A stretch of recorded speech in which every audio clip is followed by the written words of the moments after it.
What is up, watch friends? Welcome to another episode of Talking Timepieces with Tony. I'm Tony. This is the new 2023 release from Zenith, the pilot. So I'm going to do a review on it, so let's roll the intro and we'll talk about it. You're watching Timepieces with Tony. Talking Timepieces with Tony. Alrighty. Dude, I can't believe I got this watch so quick after Watches and Wonders. It's just kind of, 2 weeks after its release and I got it. So I'm really stoked. Zenith is one of my favorite brands, and I have a long history with it because I had an El Primero over 20 years ago and I wished I'd never sold it, and I kept meaning to buy a new one, which I didn't because I was buying other watches, and now I finally got one. And it was really just kind of by happenstance that I got this watch. I went into Bindi, bumped into another one of my viewers, Lewis. Always great to see you, Lewis. That's the second time I've bumped into you now.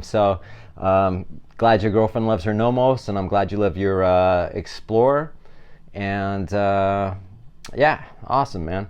And so it's awesome. So and it just so happens I was going to buy a Nomos, and then I went to look at Zenith, and one pulled this out, and I was like, I can't believe you have it. I have to have it, so therefore I got it. So let's talk about it a little bit, because it's just such a gorgeous, understated piece. If you wear this watch, for one, you just don't know what it is. It could be a Timex, or it could be a Zenith.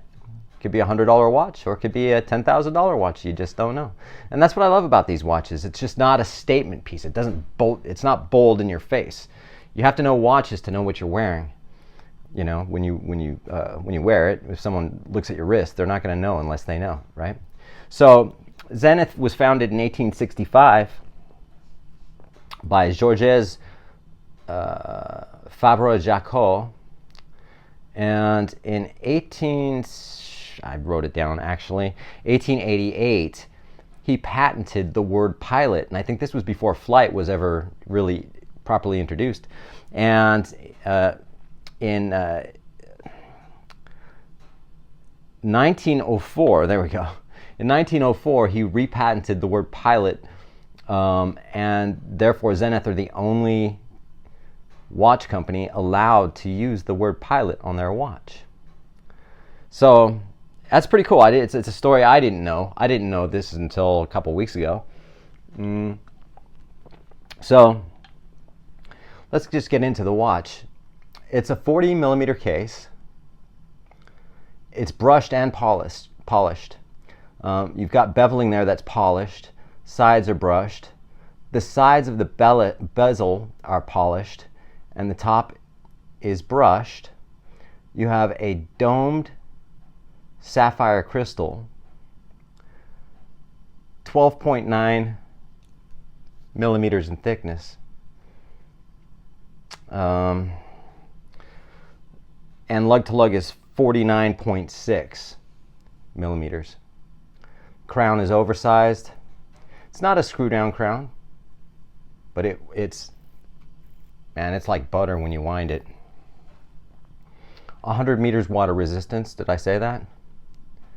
It has a double folding clasp on the back,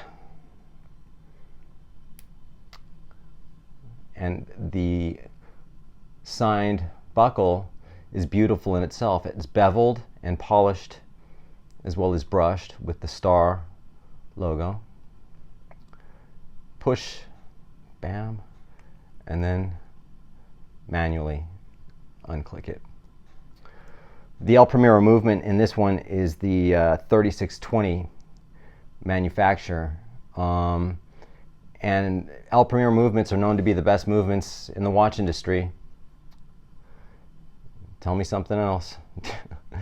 It's got the false horizon or artificial horizon on the rotor, what pilots have in the cockpits of the airplane, which sometimes if you're flying, the horizon can determine whether or not you're on course, meaning are you flying straight due to clouds, mountains, terrain, whatever. You may be at an angle going down and you don't even know that, so the horizon's what determines whether you're flying properly, without getting too in depth with that. But it's pretty cool that they did that. 60-hour power reserve, which means this watch vibrates at 36,000 VPH, vibrations per hour.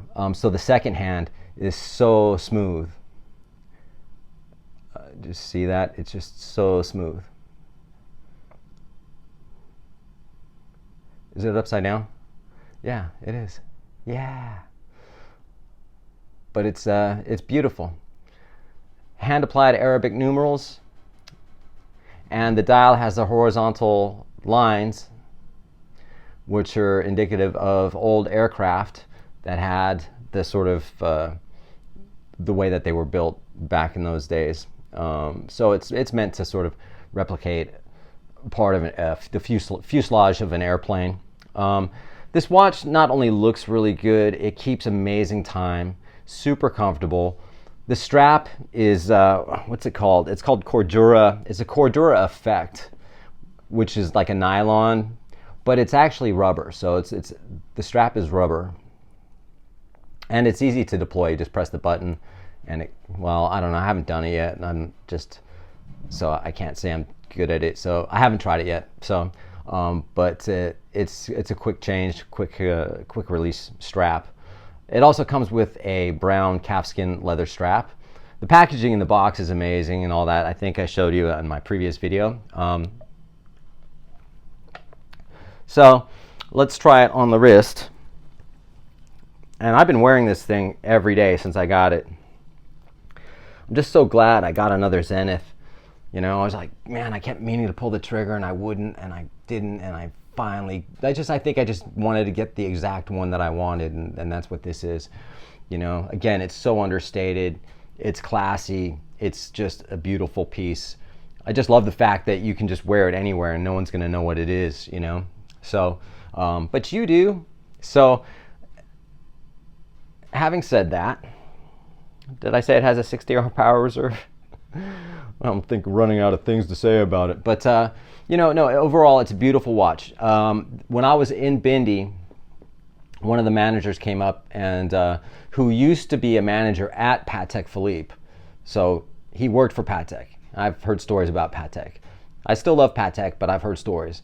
But he said that the new Zenith watches are, every bit the quality of a Patek Philippe, and I believe it. You know what I mean? Again, I don't want to compare everything to Patek, but Patek aren't the end all. Neither are Rolex, but I love them both. You know what I mean? And I love Zenith.